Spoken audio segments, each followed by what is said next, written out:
for our clients? What does that mean for us? What does that mean with where Root is today? And most importantly, what does that mean with where Root is going and the things that are in front of us? And one of the things that came to mind as I was thinking about this is there's a story about this little girl who walks on to the beach one morning. And over the course of the previous night, there was a major storm. And that storm had washed up thousands and thousands and thousands of starfish on the shore. And this little girl sees that. She says, okay, we've got these starfish here. We've got a tide that's receding. We've got the sun that's coming up. These starfish are going to die. So she starts walking on the shore. She picks up the starfish and she throws it back. She picks up another starfish and she throws it back. People are starting to come out in the ocean and saying, where's this little girl going? There's tens of thousands of starfish here, and there are mews looking at how cute it is that this girl thinks she can make some type of a difference. She keeps doing it, and finally a guy comes up to her and says, little girl, what are you doing? You can't possibly save all these starfish. You can't possibly make a difference. She picks up another starfish.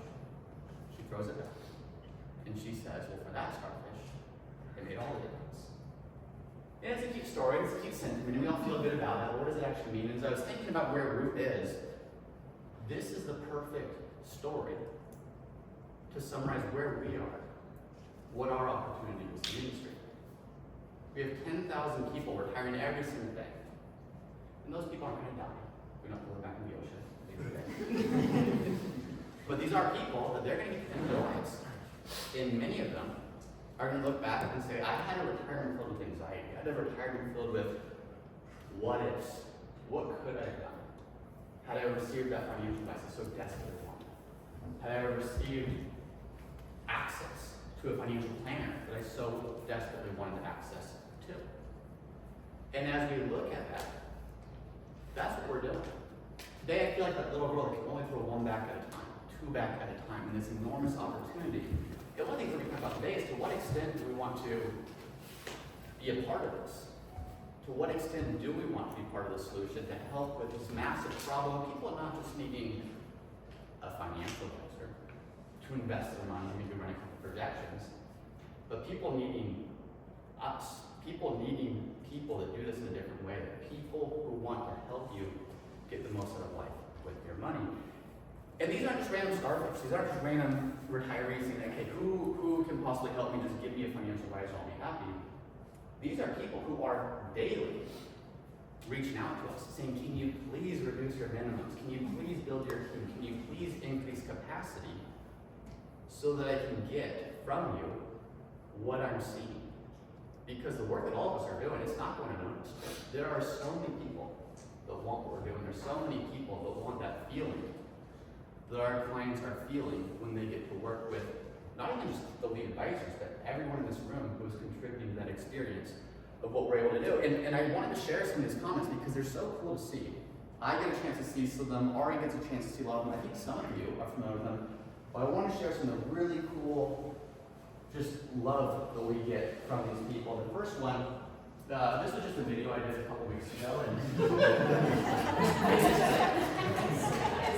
this is my favorite.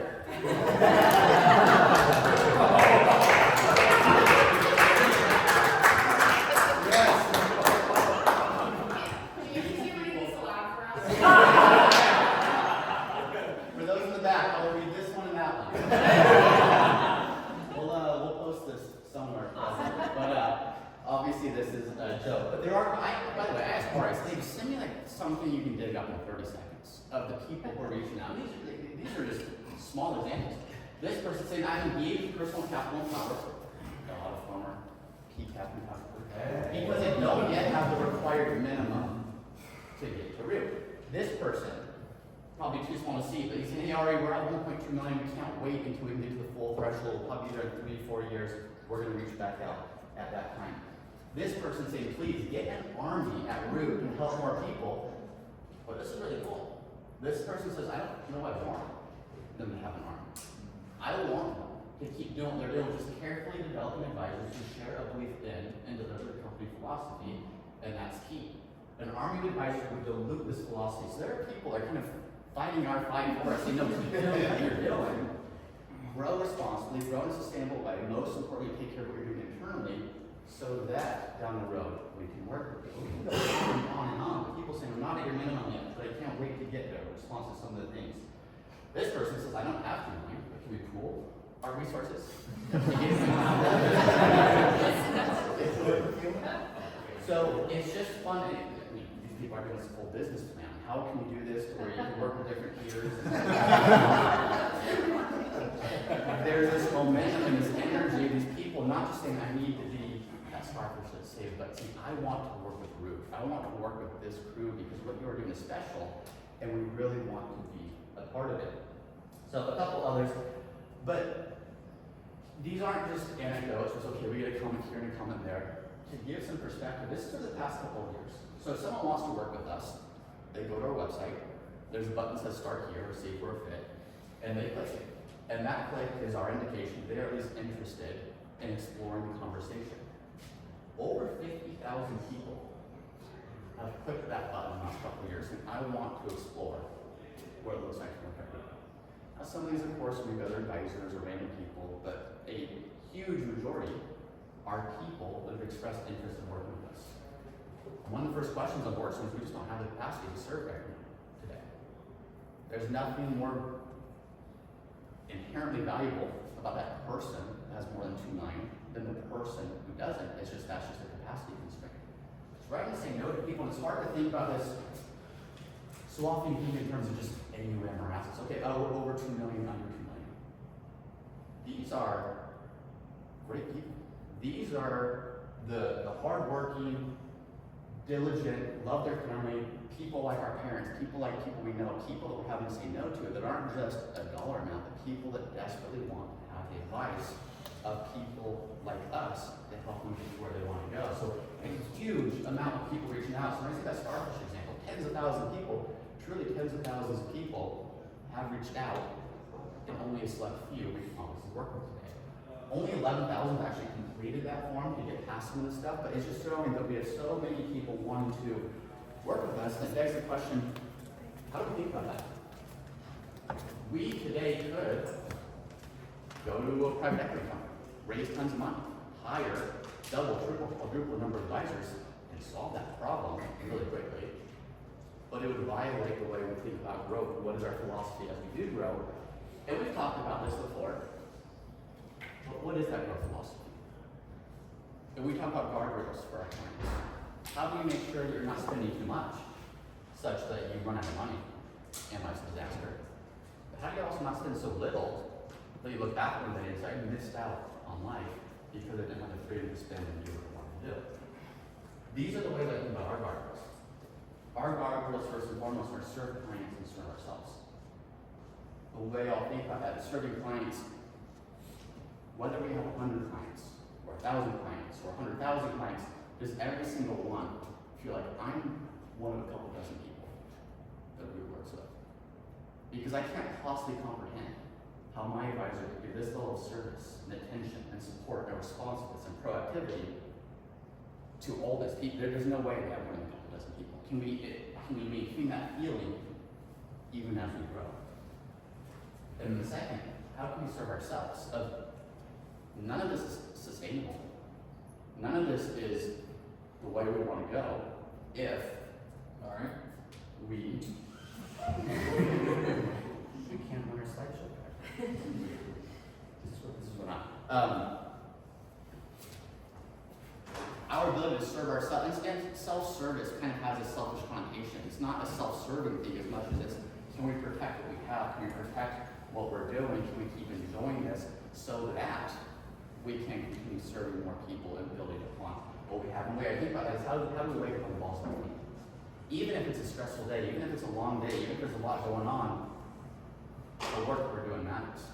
The transformation that we're having matters, and we're excited to be part of that on our best days, on our worst days, and everything in between, because we get to work with awesome people, which objectively, we have the best people in the industry right here in this room, and we get to do work with the best clients that we can do. So controlling for these two things, with these two guardrails in place, then we want to grow as much as we can.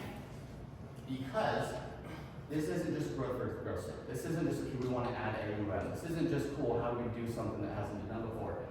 It's impact. I love Even just those quick snippets of ring the bell. Not okay, 2 million, 5, whatever. It's this person hearing the story, hearing what they're going to be able to do, and hearing what they're looking forward to. That's awesome. Or you forward me emails all the time. Hey, I work with Paul, and this is my experience, it's great. I've been working with Katie, and this is how transformational it's been. I've worked with Chris.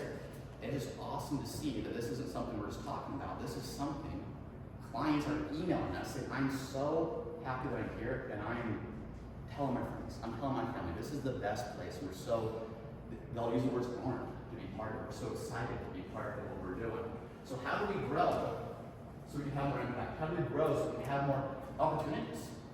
All of you in this room are very growth-minded, want to do a lot, want a lot for yourselves. We can't create opportunity without growth, because if we stay where we are today, our roles stay the same. A lot of us want to continue adding more, doing more, growing more in our careers. That more potential, more transformation. So that transformation that we have when we believe financial planning isn't just better returns, more taxes saved. There's a transformation. You're going to look back on your life differently when you're working with the advisors we have here at Root than you would have had you not had that experience. So these are the guardrails. If this growth starts to cost us in the way we serve clients, we're going to scale back. If this growth costs us in the way that we serve ourselves, we're going to scale it back. So those are the two non-negotiables. And then I was responsible for the creative direction of one slide in this whole presentation. Yes.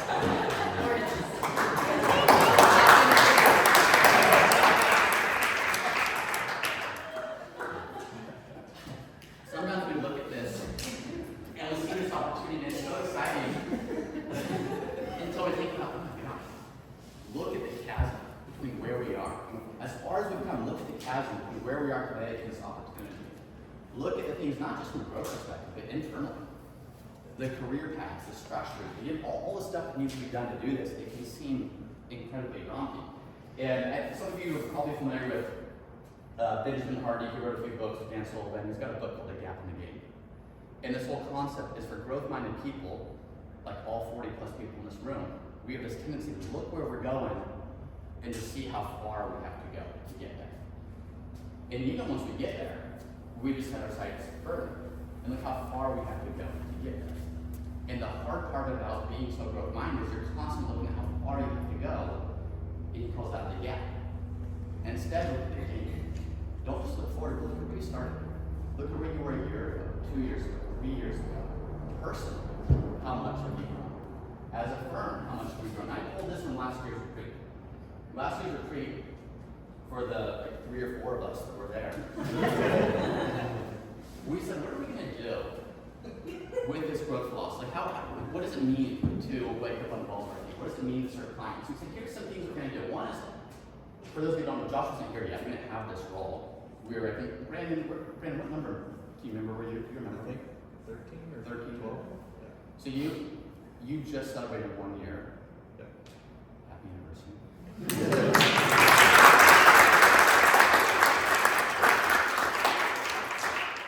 So I mean, it's not because for some of you, you've been here for a while, but a lot of you, where were we 6 months ago? Where were we 12 months ago? Where were we 3 years ago? A year ago, we just talked about how do we invest in making Root the place that we all want to call home. What does it look like to invest in team personal development? What does it look like to make Root the most fun and exciting company at the time we said in the industry? I would argue, that's a very low bar. We might argue. How do we make Root the most fun and exciting company in the country? To say this is where we want to call home. How do we make Root that place we all want to call home for the rest of our careers? How do we make Root the place for the best people in the industry that want to work? And that goes beyond just making it fun and exciting. That means career paths and compensation potential and all these other things, and say I can support my family and my life and do the things I enjoy doing. But we didn't have this yet. Root University, we said how do we develop advisors? How do we train? How do we create that infrastructure for advisor development? We didn't have this at that time. Team development, there was no Aspen, there was no Banyan, there was no Canopy last year. We got a few advisors, maybe one supporting others, but there's no structure a year ago. So these aren't things that we're going to pretend are done. And we've tied them up with a bow and they're finished, but these are things we made tremendous strides in. I think it's important to know, especially for people who are newer, there's been so much growth in the past 12 years. Not 12 months. If you want to know, ask Chris, what was it like 3 years ago?